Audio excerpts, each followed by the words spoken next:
Jeff and Denise Logue with us this morning, and we just want to highlight God's faithfulness in their story. And so there was an event that was a really big trial that they walked through that happened 20 years ago. And so, Jeff, can you tell us a little bit about that? Yeah, so 2002, October 10th at 7:30 p.m., my life changed. I was at work, and where I worked at, I'll kind of explain the area a little bit. So there's a turntable that is about 60 feet round, and it's level to the floor. And there's like 8 stations that are spread throughout that round circle turntable. And there's an entrance conveyor and an exit conveyor, and these engines would go on. And then the table would turn, and then it would line up with the exit conveyor, and then they would get exited. Sorry, I'm probably not holding the mic up enough. Good. But anyway, that particular time, I was standing right on the edge where the turntable turned and right next to the exit conveyor. And I felt my left foot getting pulled. And at that time, I knew that I was getting pulled into the gap between the exit conveyor and the station on the turntable. So my foot went through a width that was about the width of my foot, but then quickly went to a width of about a pencil. So you can imagine the damage that was done. All right. So anyway, during that time, I was holding on to 2 light curtains on that station, which kind of went up high, because I had to hold my right leg over a conveyor that was about 2 feet high when it was turning to keep that from getting damaged.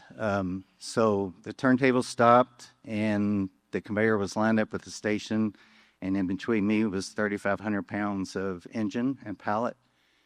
And without knowing, I had broken the power because I held on to the light curtains. So I thought, before I knew that, I thought, well, this is it, and I'm getting ready to get crushed. But then thankfully it started turning again, and it got to an area where I could get free and put my right leg down and hop to an area where I could support my weight. Anyway, I laid down, called for help. I had a radio, called for help, and within 30 seconds there was about 30 people that came back there, and one of them was putting a tourniquet on my leg. And I just remember praying out loud the whole time, help me, Jesus, help me, Jesus. Because that's when the pain kind of hit. So anyway, they took me to UK Medical Hospital, and I spent 10 days there and had a total of 3 surgeries. The first 2 surgeries were where they reconstructed the heel and put 8 pins in my ankle. But after the second surgery, they realized that I wasn't getting good blood flow to the foot. So they gave me an option to do a 3rd surgery, which was to take a muscle out of my back and kind of rebuild my heel with that muscle. But they couldn't guarantee that was going to work. So the other option was to do amputation below the knee. So that's what we did. Sorry. So from there on, for about the next 6 months or so, my leg had to heal up, and then I eventually got fit for a prosthetic and went through physical therapy to learn to walk again. But during that time, to back up a little bit, in the hospital, I missed a part, but there was plenty of visitors and a lot of people praying for me, thankfully. And one guy that I'll never forget that came to visit me was a coworker, and he was a part-time preacher also at a small church. And when he got done praying over me, he looked at me and said, God's going to use you because of this. So that's always stuck with me. It went back to going through rehab. During that process of 6 months and even a little bit longer, I just had so many friends that really stepped up, and we got really close. My brothers stepped up and then helped me a lot. Denise, my wife, was a great caregiver, really stepped up and took care of me and pushed me, which is what I needed. But most importantly, my relationship with God was increasing, which was an amazing experience, because I knew when it happened, I knew He was with me. That's right. That's right. So anyway, just to kind of explain to you how my life changed. So before this accident happened, we were going to church, never really committed to a church, but we ended up, after my accident, ended up joining this church. And I got involved in a lot of ministries, served on a lot of different ministries, went to mission trips, eventually was blessed to be a deacon for a couple of rotations here. And looking back, if this accident didn't happen, I really don't think I would have been at this stage I am now in that relationship with God. And even our marriage has gotten close because of this situation that happened. So in a way, it's been a blessing, which is kind of weird for some people to hear that, but it really has been a blessing. Denise, what's been your perspective as he was going through this dark time? Not good. When it first happened, a few words that come to mind were shocked and disbelief, confusion. I didn't know why this was happening to our perfect little family. Why is this happening to this wonderful man that didn't deserve this?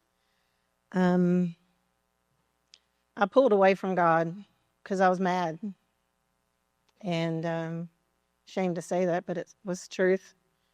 And those that know me know I'm very strong-willed. So I stuck with that and tackled it on my own. And it was to the point when people would pray around his bed, I refused to close my eyes. I was not going to pray because this doesn't happen to families like ours. And it took a long time. When did God begin to change that anger and help you to restore that relationship with him?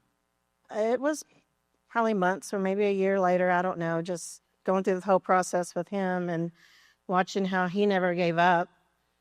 And he tried to coach me through it and tell me that, it happened for a reason and all of that. And just watching how he handled it with faith and grace, and it just helped my walls come down. And after, the walls came down and the anger left, I realized that I didn't need to tackle it on my own, that I should have been with God, who I needed the most, but he was who I pushed away. We appreciate you being honest with us, because I would say there's a variety of people in the room that hasn't really felt like they could be open enough to share that they've disagreed with God. Mm-hmm. It's easier to internalize all of that, keep it bubbled up, than to actually express it. So I appreciate you sharing that with us. You're welcome. Jeff, any other thoughts about how God has used this in your life and your marriage and making an impact? Mm-hmm. So things happen a lot, but I don't have that much time, so I'll just tell you two examples. But I've mentioned that I went on mission trips, and the very first mission trip I went on was to Honduras, and I was there for a couple of days and met a young man who had a prosthetic, was a below-the-knee amputee, just like mine. And he spoke English, so we got to talk and share our stories and testimony. And I noticed he wasn't walking very comfortably. I could tell he was in pain and wasn't walking very good. But and of course, that area was a very poor area. So come to find out, he was in need of some supplies. So to give you a quick education on supplies of a prosthetic, so you have a liner that goes on that's a cushion liner that kind of helps take away the pain when you walk. And then you have socks that you put on, different plies of socks. And as you walk throughout the day, if you walk a lot, you have to add socks throughout the day.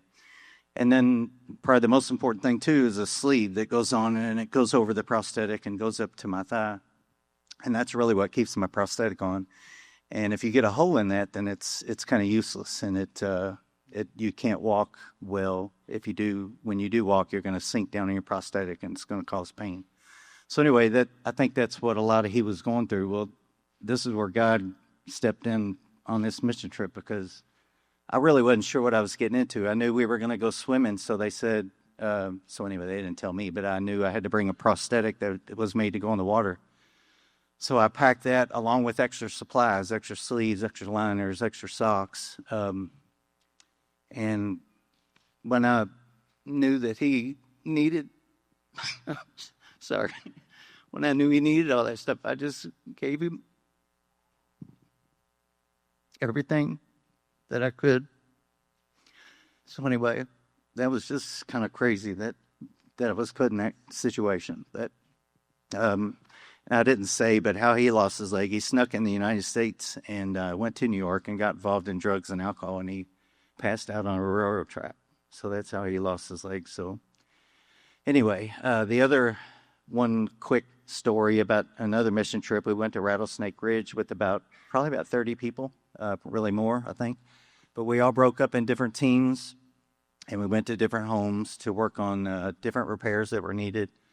But Tony Moore was with a family that she found out that their son had cancer in his leg when he was pretty young and had, I think, multiple surgeries, but still tried to stay up with the kids. He was in pain. I don't think he had cancer anymore, but he was in pain because of the damage that was done to his leg.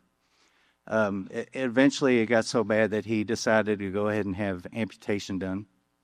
And I think it was going to be the next day when we were leaving, when he was going to have the surgery. So Tony had told the mom about me, and so she wanted to meet me. So, and the mom, unfortunately, I couldn't meet the son because he was already in the hospital. But I did get to meet the daughter, and that's who the mom really wanted me to talk to because she was upset that her brother was going to go through this procedure. So I shared my story and just kind of explained, hey, you know, I've done more since I've had my accident than I did before, because it made me try stuff that I probably wouldn't have ever done. But some of y'all have heard me say this before, but, you know, if I could go back and change where I was standing that night, I wouldn't do it. Mm-hmm. Amen. So encouraged that Jeff and Denise have been able to share some of the most darkest times of their life where God has shown light. And maybe there's many of you're walking through a season where, you're just extremely discouraged and you don't see light at the end of the tunnel. And I want you to know it's not just at the end of the tunnel, it's right there with you, Jesus Christ himself. Let's pray together and just give thanks to the Lord.